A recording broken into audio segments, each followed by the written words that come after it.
going live in 3, 2, 1.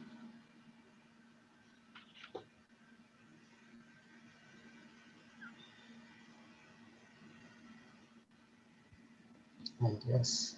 And so, Alex, how are you doing, Mr. Alex?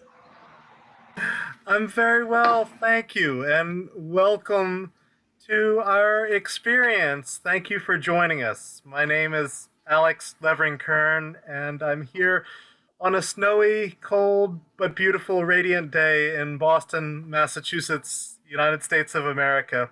And we are so honored and privileged to have you join us as our first ever Global Citizenship Ambassador for our Center for Spirituality, Dialogue, and Service at Northeastern University. It's a true honor, a true blessing, and we are delighted that Professor Latika Menon, Sagar Rajpal, and your entire team has made this day possible. There's so many people who have so many questions for you, but first, we'd love to know, building upon the video that we've seen, could you tell us a little bit more about how you came to discover your calling as a spiritual teacher, a healer, a peacemaker? Because our theme for this session is healing ourselves, healing others, inward and outward practices of peace. How did you discover your own work in the world? Well, Mr. Alex, anyway, thank you for having me on this beautiful day and beautiful evening here in India. So we're also connected, I always thought that world is one global family. We all belong to each other. So whatever I knew, whatever I felt, I experienced, I started sharing. And so by word of mouth, it started here in India and then it went around the world.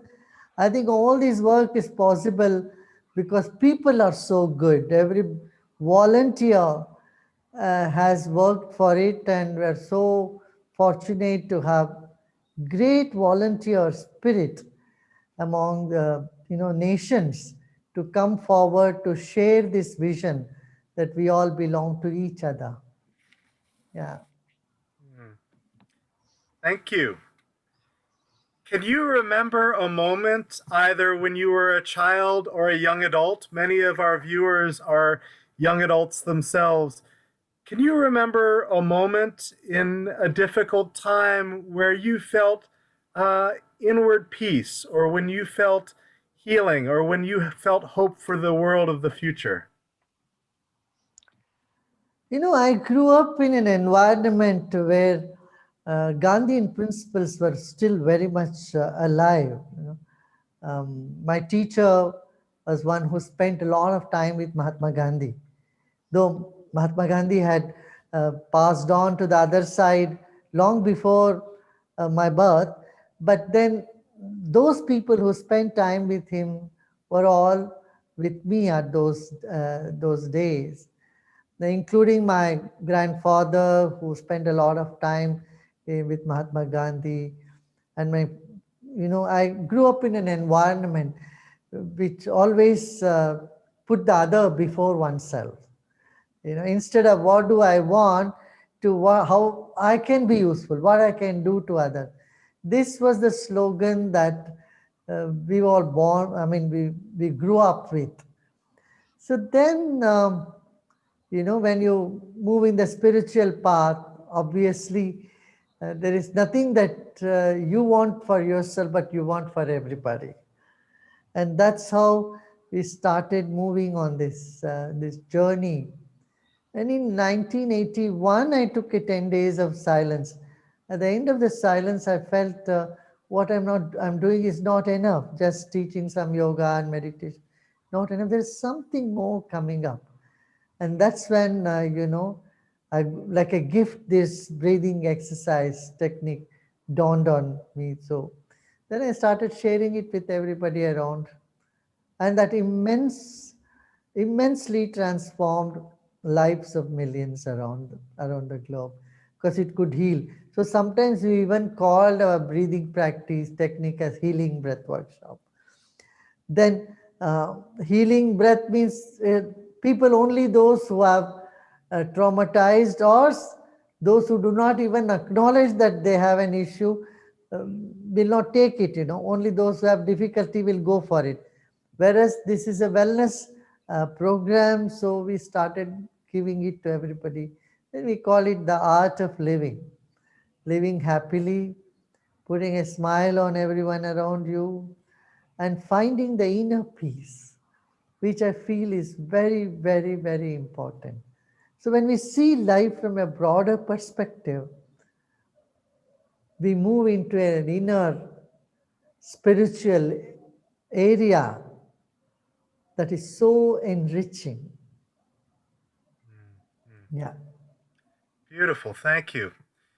Well, as I experience American history over these past years, and I think about my own life as an interfaith peacemaker, I come from a tradition called the Religious Society of Friends, or Quakers, very influenced by the Gandhian tradition and its influence on Reverend Dr. Martin Luther King here. So I feel a kindred spirit, not only in the importance of breath and silence, but the value of peacemaking and the vision of a world where kindness prevails.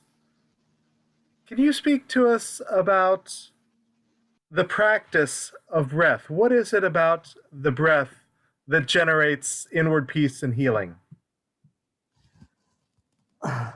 See, our mind is not tangible. If you have a wound in the body, you can always put some balm, cream, do something. But what do you do with the mind? Because it's not tangible. Now here, breath we find is the link between body and mind. By attending to the breath work, you are able to calm your mind very quickly. Because every emotion has a corresponding rhythm in the breath. This seldom people don't notice it. Except in the theatrical schools and colleges, to invoke certain emotions, they ask them to breathe differently. So our breath has a lot to offer us. It shows us about the state of our mind. If we are anxious, we breathe differently. If we are calm and peaceful, our breath is also very rhythmic. So there are different rhythms of breath which are connected to state of mind. And when we attend to breath, do the breath work, first of all, it gets rid of a lot of tension and anxiety, stress from our body. It brings more oxygen to our system. Then makes us more centered. And so our emotions are also, uplifting, uplifting emotions. That's what you start feeling. Yeah. Beautiful. Thank you. Many of our students are practicing meditation and so value the importance of breath, particularly as we spend so much time on Zoom. There's a reminder always to pause, to breathe, to stretch. Do you find yourself, even on Zoom so much in these times, you need to remind yourself, Sri, I need to breathe? I keep my practices, so I know, because fortunately I'm talking only about this subject, so I cannot afford to forget that. Thank you.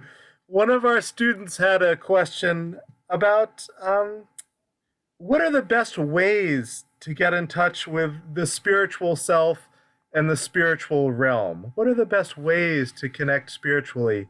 Could you say more about breath and other ways of connecting with the spiritual self and spiritual realm?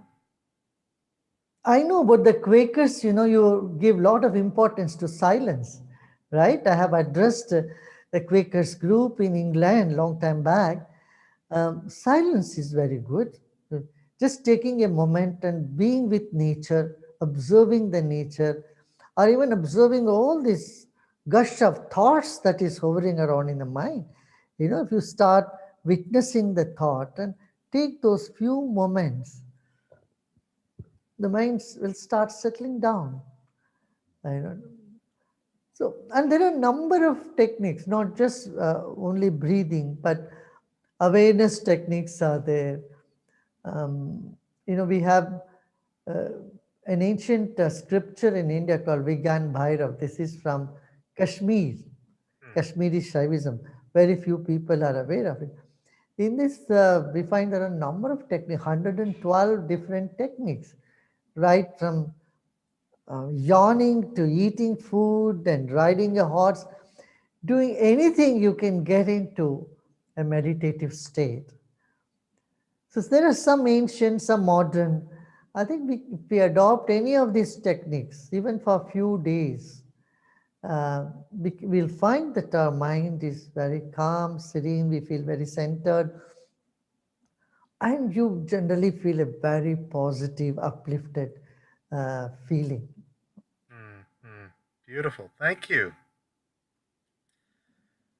As you know from your context and as you know from your travels and communities around the world, many of us in these times of COVID, the pandemic, here in the United States, coming to terms with our legacy and our current realities of racism, economic dislocation, refugee challenges and struggles, so much in the world around which our young people and all of us as citizens are trying to come to terms. And some have said that we are experiencing a collective trauma, like one that we've never experienced in our lifetimes. I'm wondering what suggestions you might have, and our students are wondering what suggestions you might have for people dealing with anxiety, trauma, and mental health challenges in light of our times. Yes, I totally agree with you. The biggest challenge the world is facing today, all over in Europe, in Asia, in Africa, in South American continent, is a mental health issue. Because people are not used to stay indoors, not go and play out in the field.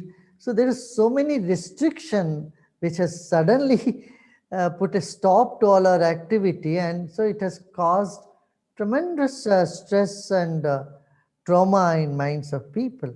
But I would like to mention here that human race is so resilient.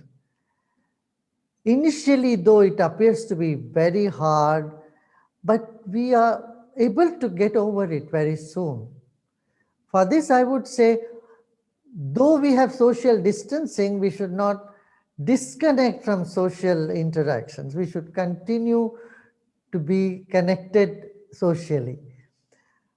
Thanks to the technology, suppose this pandemic had come to us, say, about 3 decades or 4 decades back, we would be in a much worse position.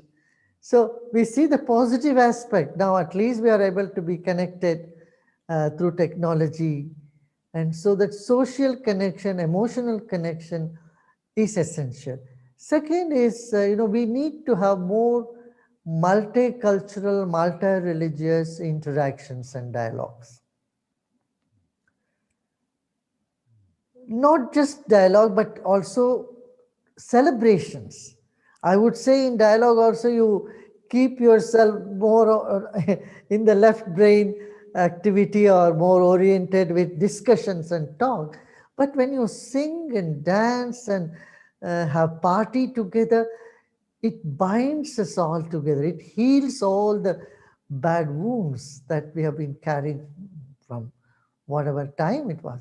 So multicultural celebrations and get-togethers, coming together, community feast, I think will all go a long way in healing the wounds.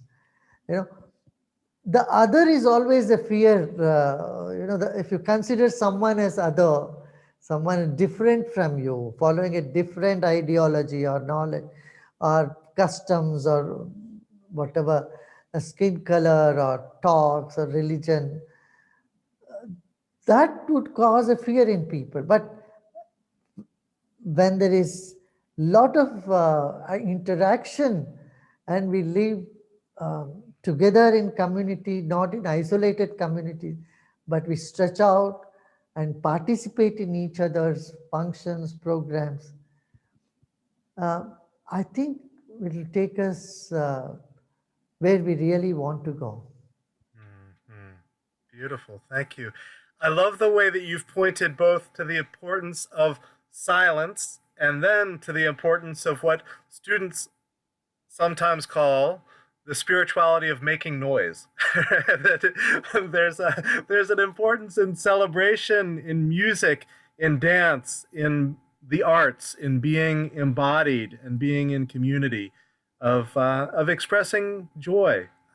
Of course, we can experience that joy, that compassion, that love, that freedom inside in quiet, but also externally through celebration. I'm wondering, I've heard the word enthusiasm used by you and others. What does enthusiasm mean to you? It's just the high energy in you. Your prana is high. You have enthusiasm represents the self-confidence, high positive energy. When the positive energy is high, you don't succumb to negative emotions and thoughts. You will say, okay, even if there is a negative incident, you say, you know that you can get over them, or it's not going to bother you much. So, increasing one's positive energy by prana, the life force in you, you can be full of enthusiasm. I mean, if we watch children, kids, once they have had their meal and they have things to play and they have had good nap or sleep, you will find them bubbling with joy and energy. And that energy, somewhere as adults, we seem to be losing, mostly because we get into a negative mindset. We think more about what should not happen than what should be happening. So that drains us. So enthusiasm is something is like a wildfire. It catches. If one person is enthusiastic, then he can bring that in others as well. Beautiful. Thank you. Thank you. We had a couple questions from students who are drawn to greater love, greater freedom, greater joy, greater enthusiasm in their lives, and yet are coming face to face with the reality of grief. And one of our students wanted to know how we have lost so many loved ones this past year. Will we be reunited with them one day? Will we be reunited with the loved ones we've lost this year? If you're asking me spiritually, though you have lost them physically, but in a spiritual realm, they are still there here with you. It's like the boom box or television. When you switch off the channel, you no longer see it on the screen, but the waves are still there in the room. In the same way, their spirit, the loved one's spirit, is always there. It's eternal. So if you meditate, you can feel their presence, and you can feel their love. That's always there. Beautiful. So when the loved ones, that's why prayer or meditation or silence plays such an important role in uniting us with the departed souls. We have made it as a custom around the world now. Whenever someone departs, we observe 1 minute, 2 minutes silence. But I think that's not enough, just 2 minutes silence, because 2 minutes, it takes your mind to just settle down even more than 2 minutes. So once our mind is settled, then we are able to connect to them, to their energy much better. Beautiful. Thank you. So, one of our students had a very tender question about injustice and violence. And I think it's one that speaks to many of us in the world. And I think you, as our Global Citizenship Ambassador and an ambassador for peace and deeper love and understanding in the world, will have some insight around this. Our student says, I am brown and I have been in the United States for about 4 years. I am aware that I come from differences, places of difference, coming into this new context. How do I respond to situations where my skin color and my accented English result in my superiors or peers excluding me from professional discussions or events? So, a very specific question, but more broadly, how do we deal with racism, xenophobia, nativism in our world? And I know you have a lot of experience addressing this across the world. Yes, the fact is this is an issue, but I would like to reiterate. You see, in this world, there will be people here, there, who have prejudice, who are biased. But look at, there are so many good people who are not judgmental, who are not biased, who are open-minded, who embrace you. You know, there are some thorns, of course, but there are a lot of petals as well. So if you focus on the petals and leave some time on educate, stand up against injustice. I'm saying we should not bow down to injustice, but not make it as an emotional scar in us.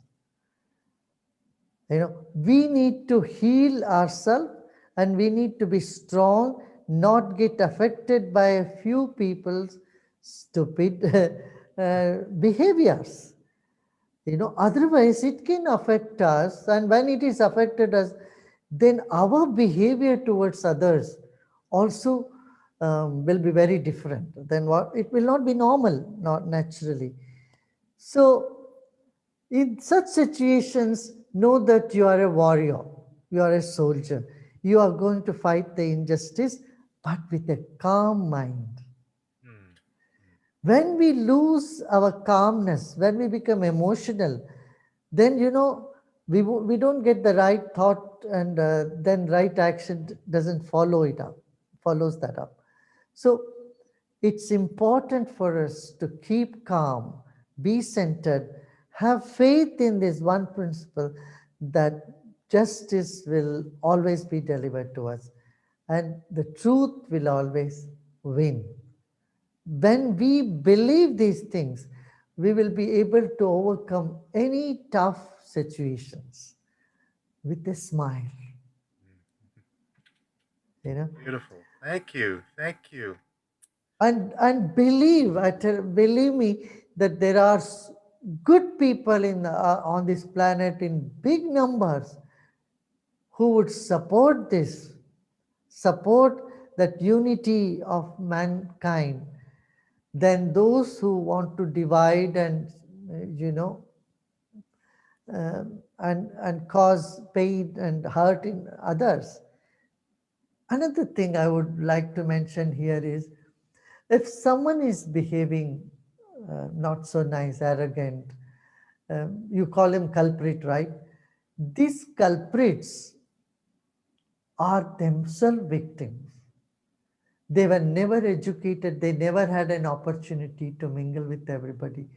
The fear in them, small narrow-mindedness in them, and lack of proper education, all this has contributed to their behavior or their state of mind that they are in now.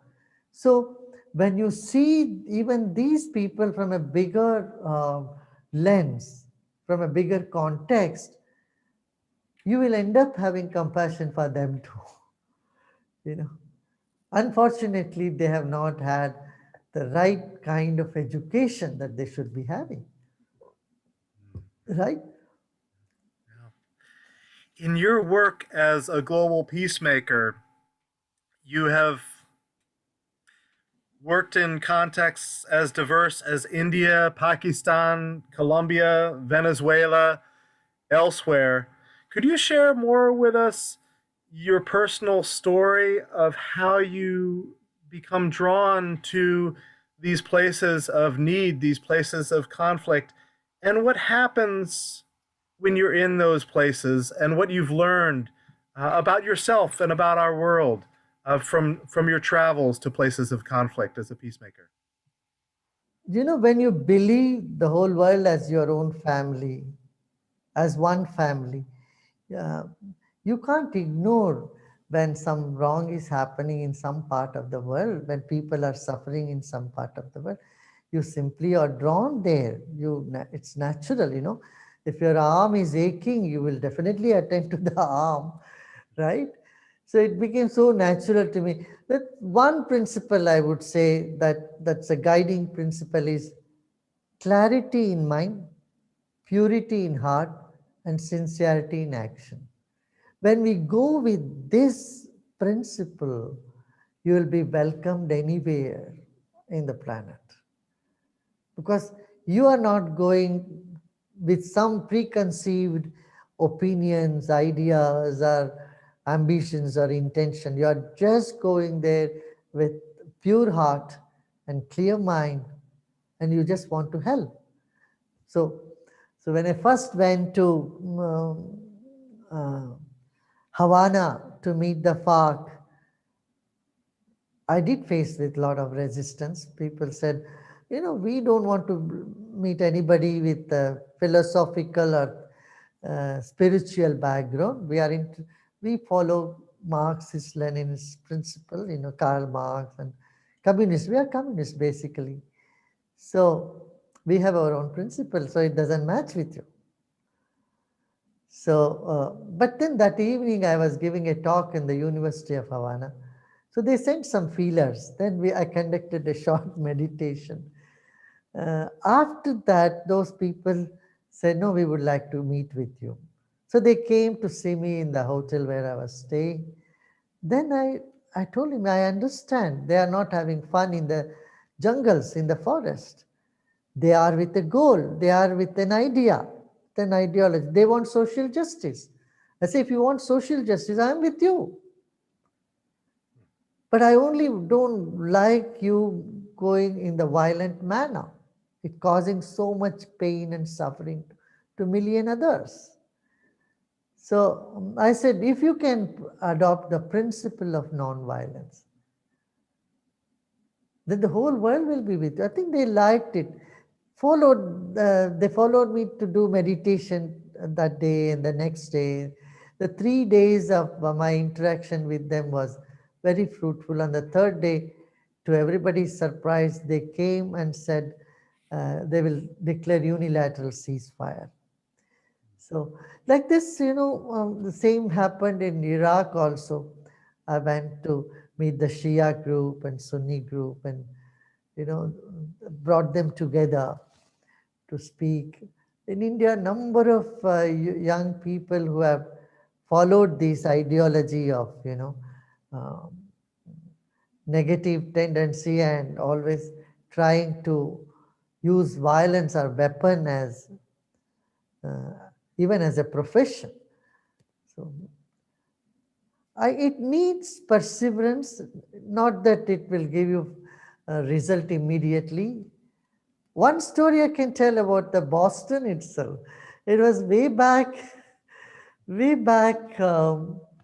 think it's in the early 90s when I was in US in Boston.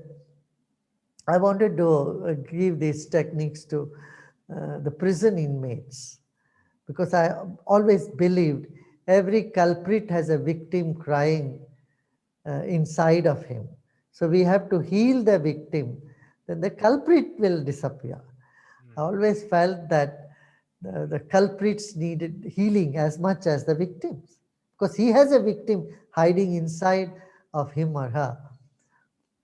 So when we approached the prison authorities in Boston, first they were very reluctant.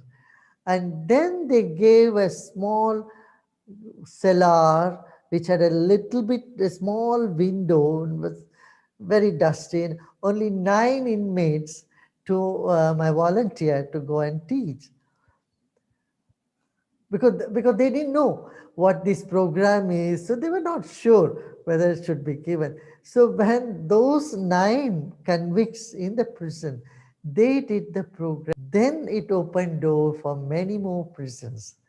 Then we taught about 3,000 juvenile offenders in California, then in Orange County, in many places throughout US. Then we started our prison programs vigorously. So it all started, prison program started in US in Boston. Wow. Yeah. Good to know. Good to know. Sometimes we call ourselves a city of firsts here. Many things happen for the first time in Boston. Another question. Why do you think religion is responsible for so much violence and injustice and hurt in the world at the same time as religion and spiritual practice is fuel or catalyst for so much healing, justice, restorative justice, reconciliation? How is it that there's this duality in how we experience religion, faith, spirituality in this world? See, a human being has many identities, and the priority of his identity is what makes it contributes to all this situation around us. I would say the first and foremost identity of an individual, a human being, must be we are part of one light. The second is we are part of one human race. Third could be gender. Fourth could be religion. Fifth could be nationality. All these identities, when they don't lead to our basic identity as human being or a part of a spiritual being, a light, then we are in trouble. This religion has 3 aspects. One is customs and traditions, which varies a lot.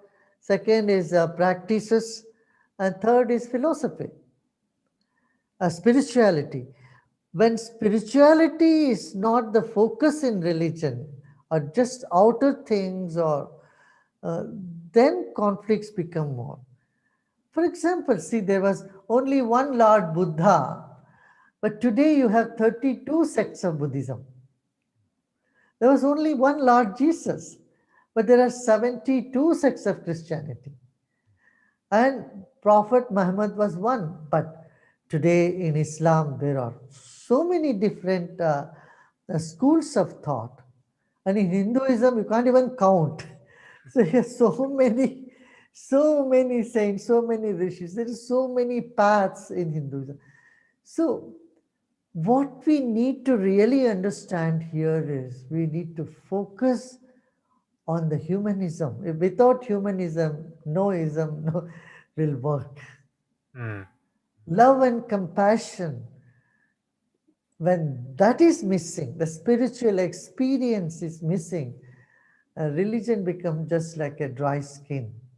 So I often quote this: religion is like the banana skin and spirituality is the banana.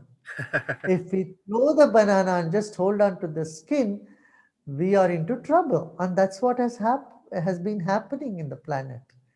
We forget the essential teaching of the religion.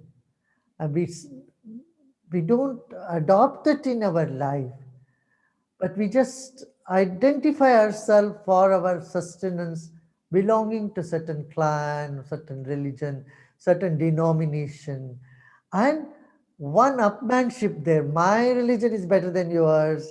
This is the only way to truth.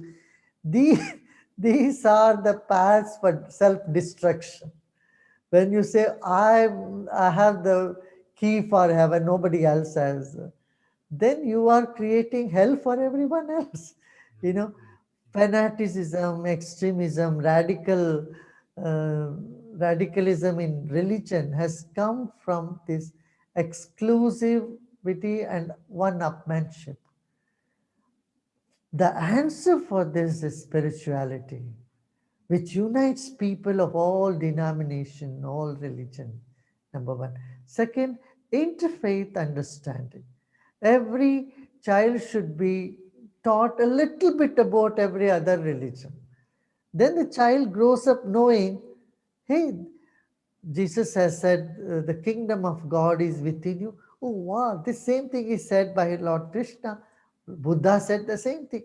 Well, the same wisdom you can see in many religions. Of course, there are many differences. If we focus only on differences, we'll get into conflict. But if we focus the commonality, which is compassion, which is love, togetherness, then we can have a better world, a world which is much more harmonious, much more, the type of world we would like for our young generations. Beautiful. Thank you. Thank you. In my own Quaker tradition, we certainly speak about the light within each person, or the divine spark within each person, or that of God in each person. So I love what you've said about the light and about our shared humanity and the values and spirituality that transcend so much of the sectarianism in religion. I'm wondering, when you find yourself, or when you find others with whom you're in conflict, when you're, or perhaps you don't find yourself in conflict, but many of us find ourselves in conflict on a regular basis. How do you look for the light or the good or the truth, or the wounded person, the victim within the culprit? How do you move beyond the whatever anger, frustration, polarization you might feel in your heart toward answering that of God or that of good in them? We convey more through our vibes than our words. You may talk a lot about love, but one glance, one touch, one hug can convey what you cannot convey through words for 2 hours. So with the people who have pain and suffering, when you just sit with them with the true sincere care, that caring, sense of caring, you will see that they feel comfortable. They feel they are able to get out of it. And meditation here is such a wonderful tool, I tell you. One sitting of meditation can help people to get over a lot of those traumas. In the very first sitting, they can experience in breathing technique. That's why here Sudarshan Kriya has become such a boon to people who have a lot of inner wounds and pains, and traumas, different type of trauma. For example, the war veterans, in US, this Welcome Home Troop program which we initiated, some of them would not come out of their basement. Their families were shattered. And when we taught them the Kriya in just couple of days, 2-3 days, they became normal. They could come up and they mingle with everybody. Some of them even said they have started laughing after 4 years, 5 years of undergoing this traumatic condition. So I would say we convey a lot through our vibes. So even spending a few moments of silence and giving them the feeling that you understand them will help them to rise above the state that they are in. Beautiful. Thank you. Well, we have many more questions, but I know at some point you may wish to lead us in a meditation. How many more questions would you like, or would you prefer to guide us in meditation, return to questions? Where are you in terms of your own enthusiasm for our conversation? I can take 2 more questions, but I know I have said all that I wanted to. I need to say, but I would like to take 2 more questions and then we'll do meditation. Beautiful. Thank I'm you. open to it. Yeah. So we have a whole series of very personal, pragmatic, particular questions that we will share with your team, and hopefully we'll find an opportunity to have you consider and respond to those questions about guilt, about personal relationships, um, about healing from physical pain, about jealousy, a whole lot of negative Oh yeah. emotions or challenges in the personal life.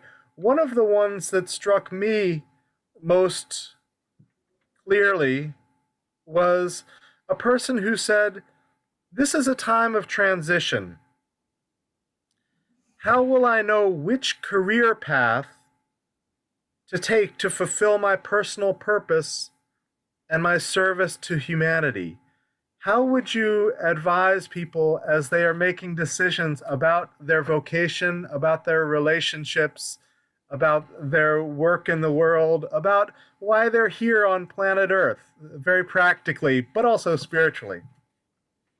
That's many questions put into one.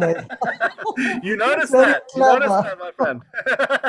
That's very clever. That's very clever. Well, well, you know, you have a faculty which you are not using. That's called intuition. This is gut feeling. When you meditate, this faculty in you becomes alive, that wakes up.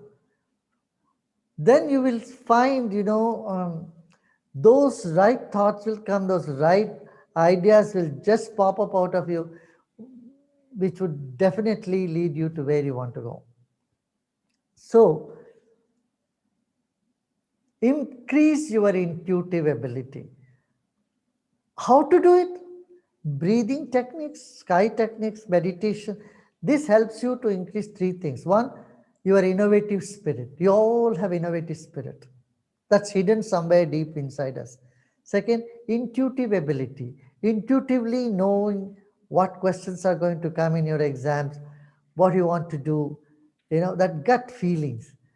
There is something called intuition, and it is there, I tell you. You can explore that. You can add that to your personality, intuitive ability. The third one is enthusiasm. You are a source of enthusiasm. You can tap that at any moment at your own will. All these 3 things come to you. If you can give 10 minutes to yourself every day, do the rhythmic breathing and do a few minutes of meditation, then you don't have to ask anybody this question: how do I have to heal myself? What is the goal in my life? About the purpose in life, I want to tell you one thing.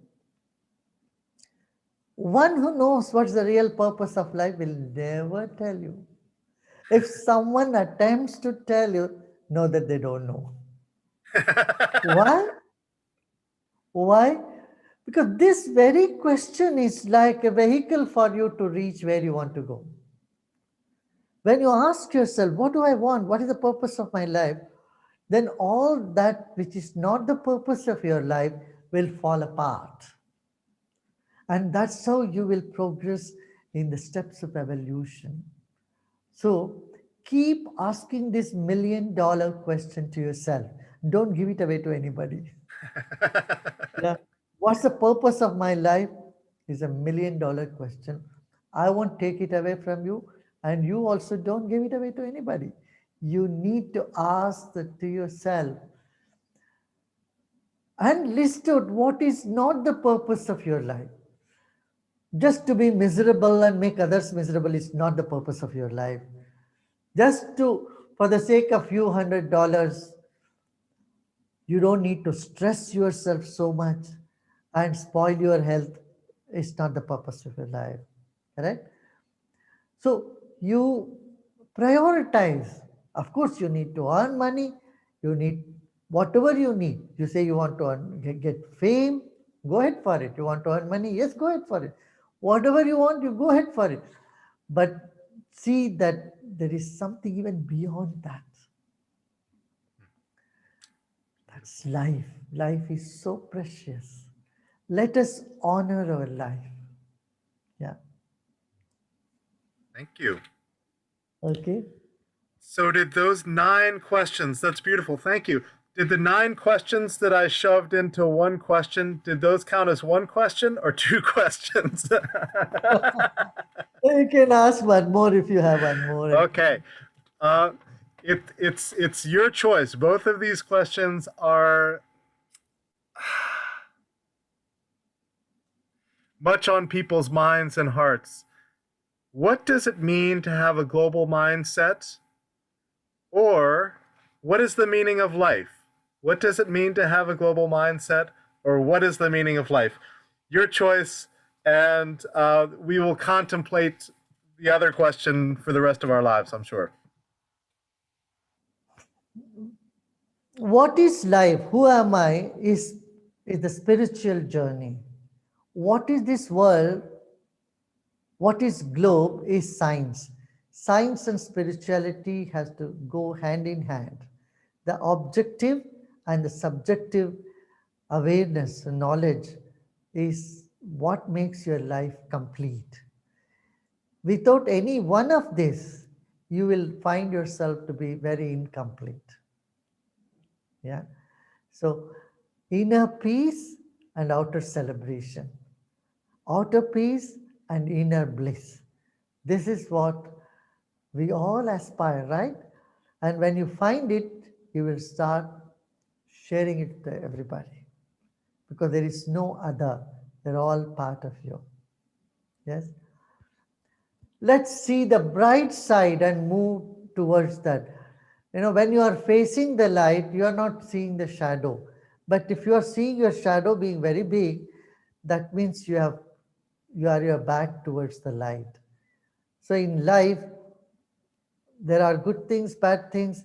If there are 10 compliments given to you and one insult, what would you hold on to it? You should ask yourself, am I holding on to that one negative comment someone has said? You will find yourself saying yes. So let's focus on the 10 good things that we have. So you will find yourself to be in a much stronger place to run your own life. You will be in the driving seat of your own life rather than being driven by someone around. Yeah. So I've answered both the questions. In the world today, you see people who have negative mindsets become more active than those who have positive mindset. So if we can put a little more enthusiasm and dynamism in those who have a positive mindset, we definitely change the scenario. And America always leads in this. America is very conscious about all these aspects, health, food wise, or on the diversity issue, many things. And let's keep moving in that direction. What do you say? Right? So I answered agree. both those questions. So now is the time probably for a short meditation. If you all are ready, let's begin. Shall we? Absolutely.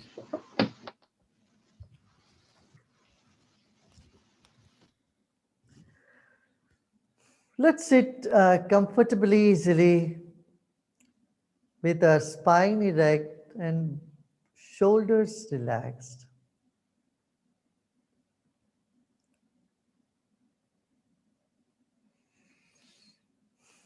Let's become aware of our whole body.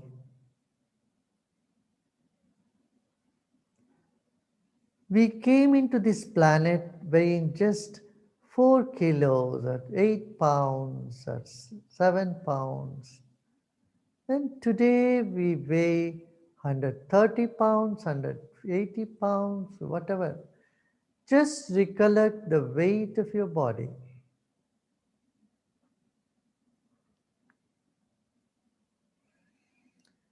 And we are going to leave this entire weight of our body on this planet only. It will remain here.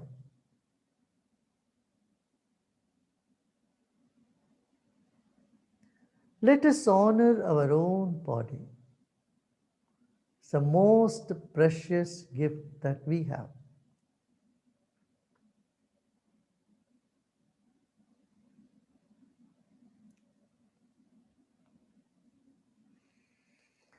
Let's take a deep breath in, hold the breath, and let go.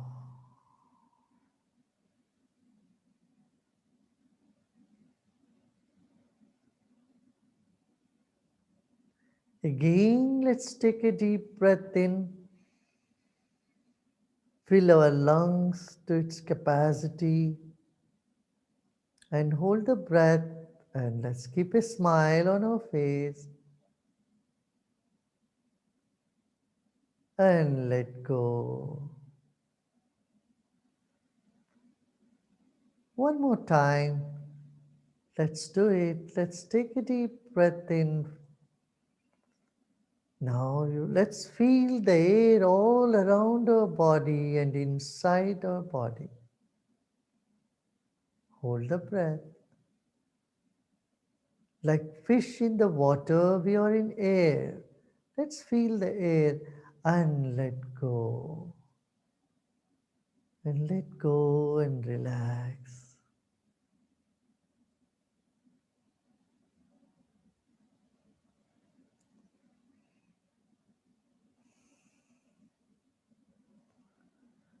Now gently observe the temperature of your breath and volume of your breath.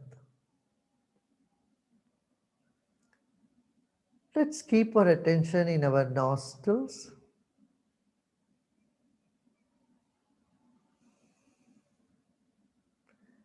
And observe the natural rhythm of the breath.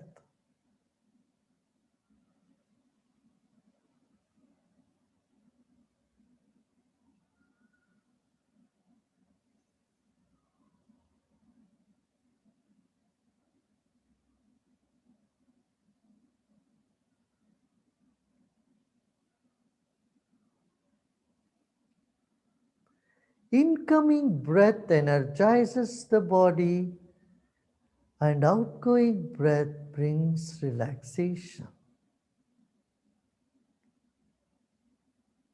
Let's pay attention to this phenomenon that's happening all the time.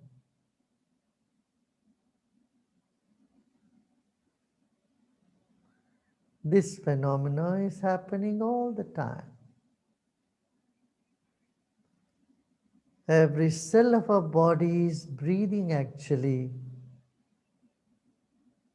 Become aware of your whole body and the rhythm of the breath.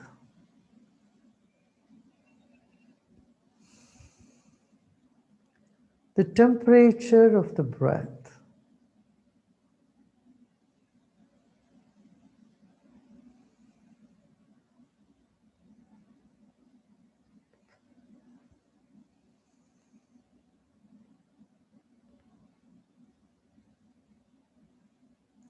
Breath is our second dimension. Now let's move to the third dimension, the mind. Our body is like the wick of a candle, and the mind is like the glow all around it. Breathe in and let go. Become aware of your thoughts.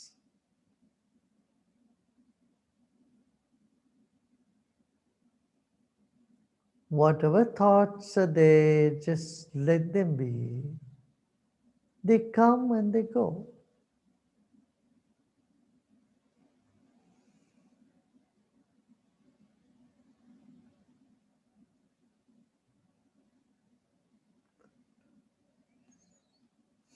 Let us become aware of the space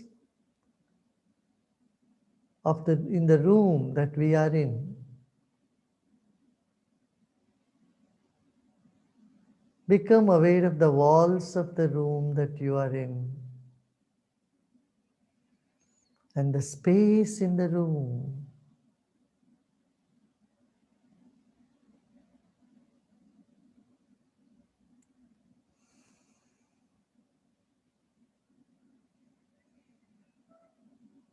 Another deep breath in. Let's hold the breath and let go. Allow the breath to exhale. Go out all by itself slowly.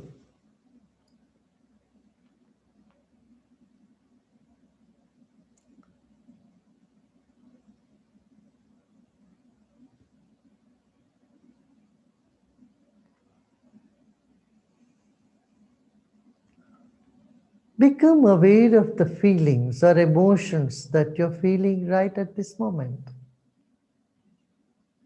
Pleasant feelings or unpleasant feelings, just let them be.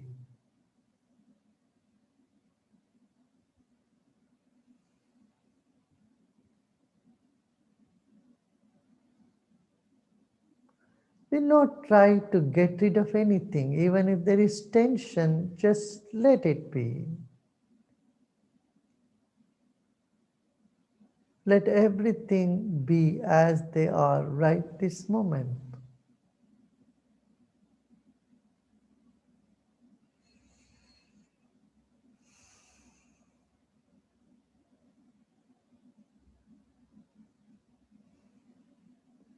Couple of deep breaths let us take and slowly breathe out.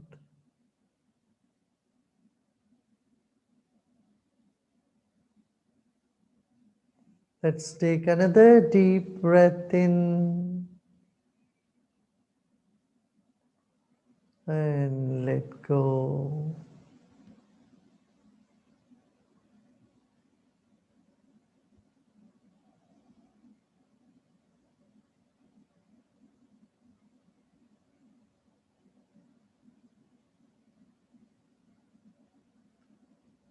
Let go of all your efforts.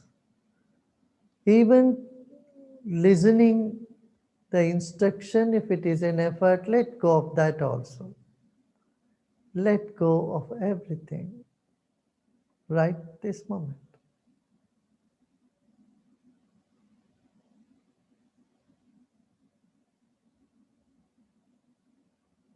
This moment, we are not doing anything and we are not interested to know anything either. Nothing to do and nothing to know either. Just relax.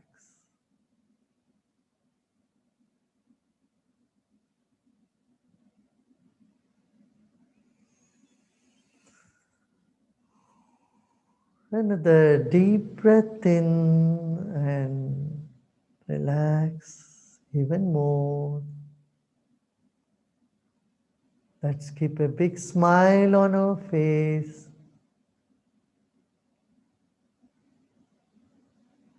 Be conscious of your smile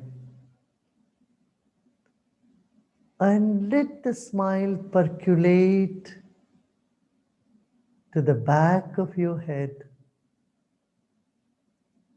as though the back of your head is smiling.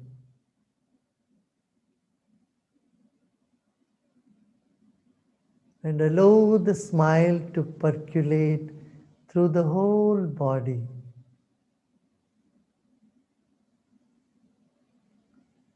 Healing, uplifting, soothing your whole mind and body complex.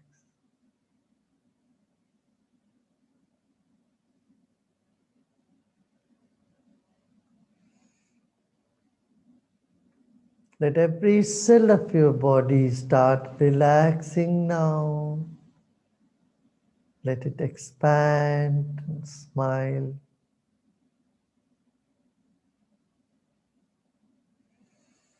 You are peace. You are joy. Repose in yourself.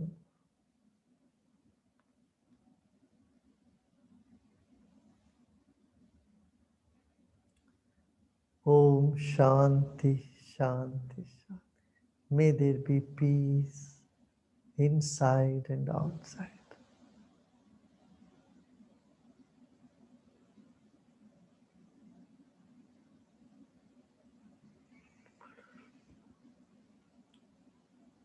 Slowly and gradually become aware of your body and surroundings.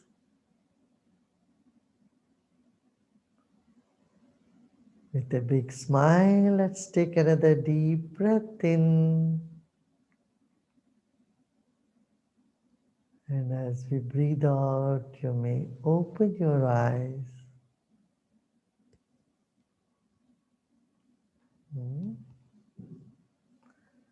That's about 13 minutes.